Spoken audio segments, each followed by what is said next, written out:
I just launched the $100,000 YouTube's Greatest Editor competition. If you're out there watching this and you're an amazing YouTube editor, I'm looking for more editors like you to bring onto the team to make videos just like this. It's running for the next 10 days and I'm rewarding one of you guys handsomely. So if you're watching this and you think you have what it...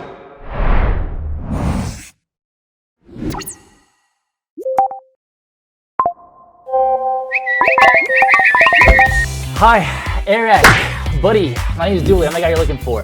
Nice to meet you. This is not my typical video, but some things need to be cleared up. Starting with this.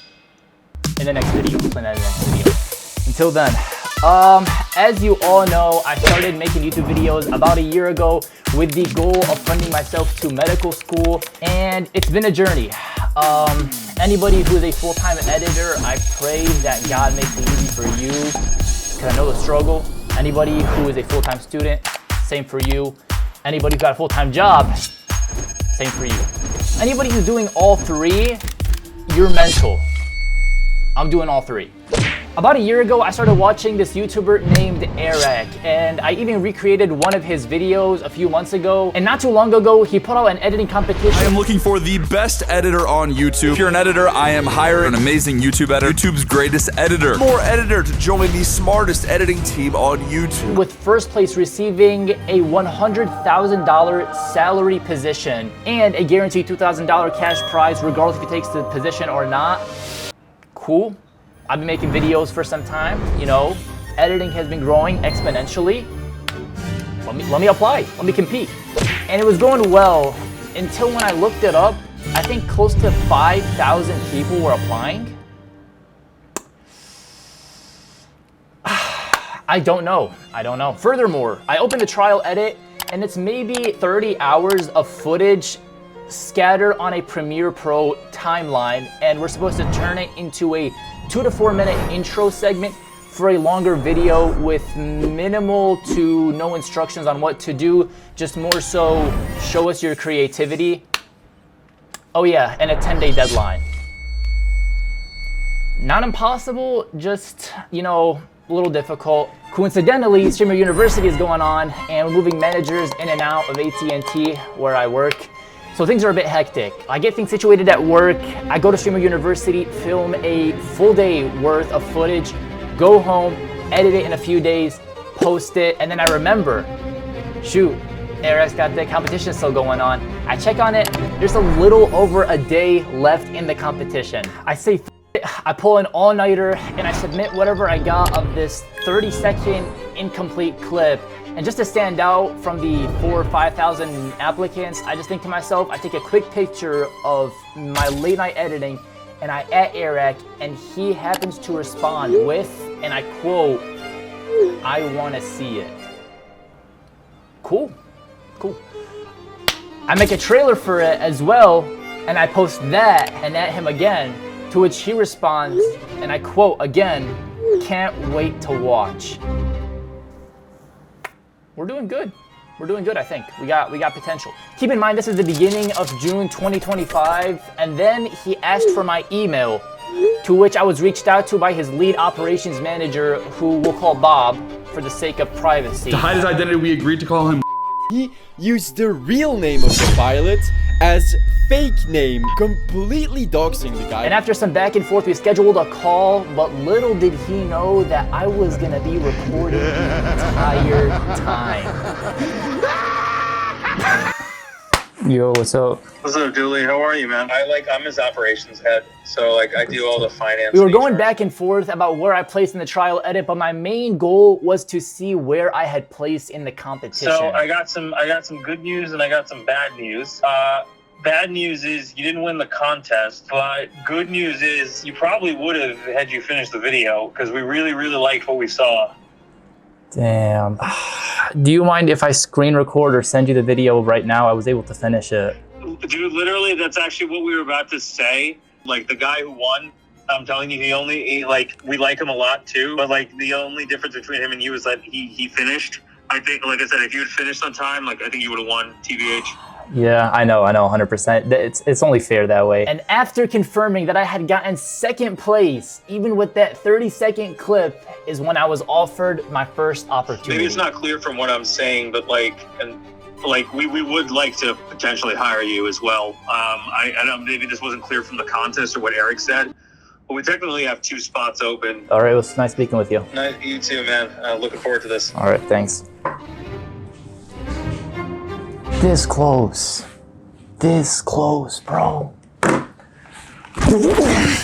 Feeling excited after confirming my interest in the position, I was looking forward to the next meeting, but the excitement quickly faded when days turned to weeks, and after reaching out multiple times, Bob finally hit me back up in the middle of the night. Julie, what's up, dude? Yo, what's up? Just got out of work. I guess I just wanted to ask, man, I know you and I had chatted about this last time we'd spoken. I guess, what is your appetite / logistical availability, if you needed to come to LA still? Has that, changed much since the last time we spoke? It depends if I'm, fully funding everything myself, especially because I'm on a tight budget with school and everything. But, with a little bit of help from, the Airrack team, I think would make that decision a lot easier. Got it. Okay. All right, dude. Let me get back to you on that. Yeah. All right. Let me. I actually have a call with Eric tomorrow.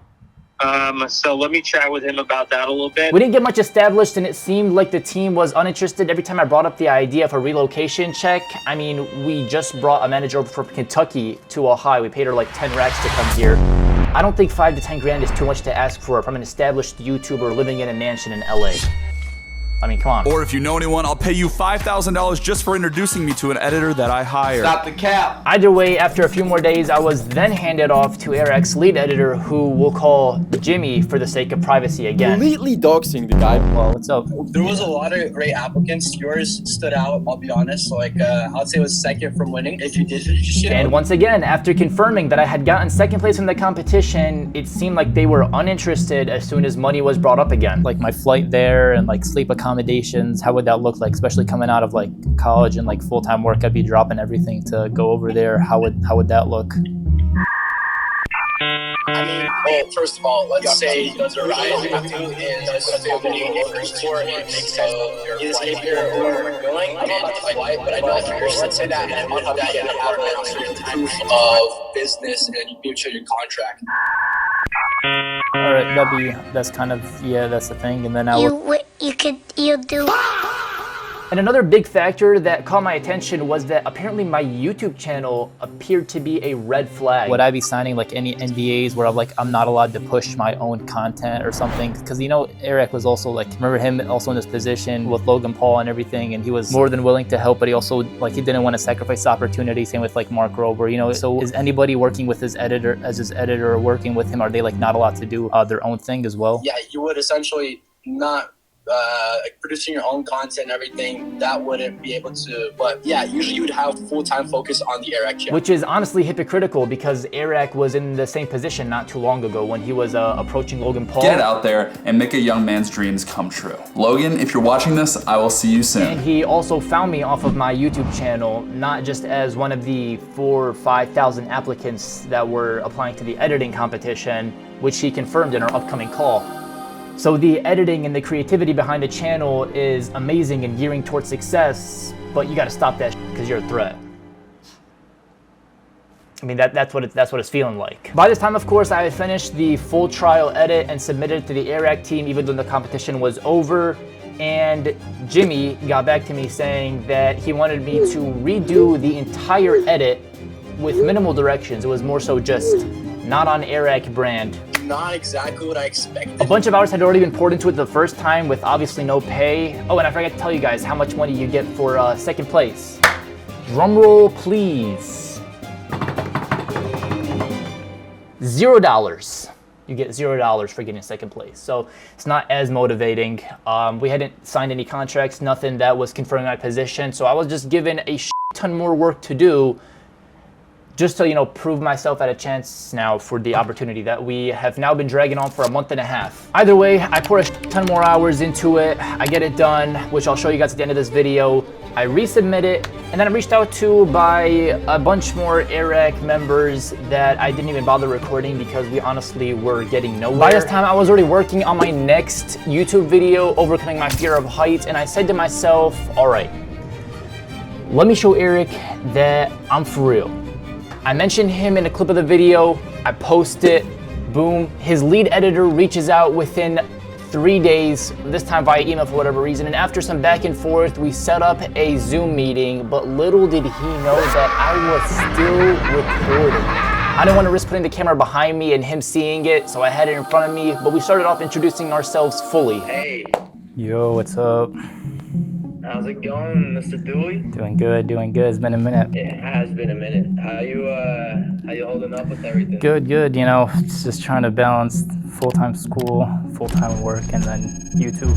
Yeah. And then we got into some back and forth editor advice. We have 2 new videos coming out. Eric actually selected streamers' houses, so he's going through a series of sleeping in like the Face House, Aiden Ross's warehouse, and then also in Kai Sinat's. Yeah, that video's gonna do well. One thing I'm trying to figure out in storytelling is like, if you were a viewer and I introduced the concept of like, hey, we got access from their security, would that to you make it feel less tense throughout the video? What are your thoughts on that? Like, I would, especially since I know Eric's been accused of faking videos, I would show that you're in a relationship with just the head security guard, so he is in control of everything, but you got the okay from him. And then I had to charge my phone, but by the time I relocated, we had a guest appearance.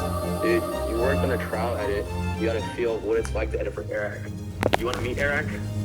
Yes, sir. I walked in. I love the passion, bro. I also love the videos. I've seen every video that you've made for us, so I appreciate it. It means a lot. You're a killer. Appreciate it. Okay. I'm a fan. Big fan. I'm a big Dooley fan. Hearing that he had been watching my content and is even a fan was awesome, but the question remained, when am I moving in? But Eric seemed to be more interested in a different topic. Dude, what are you in school for right now? I am top of my class for medical school, going into med school. Oh, that's crazy. Bro, I don't understand, bro. Wait, so you are in school for a cardiac surgeon, and then you're like, nah, YouTube editing. Yeah, bro, you said that too loud. My mom could have heard that. Going down that route, I want to help people, but the money is just, it's there, but it's not there. Feeling that the conversation was dragging on, I gave them a deadline for when I needed an answer. Just if we can try to get things done like as quickly as possible, because like I said, we have like about a 3-week period before school starts. If it starts, it's not the end of the world. I just have to finish the semester. Yeah, that makes sense.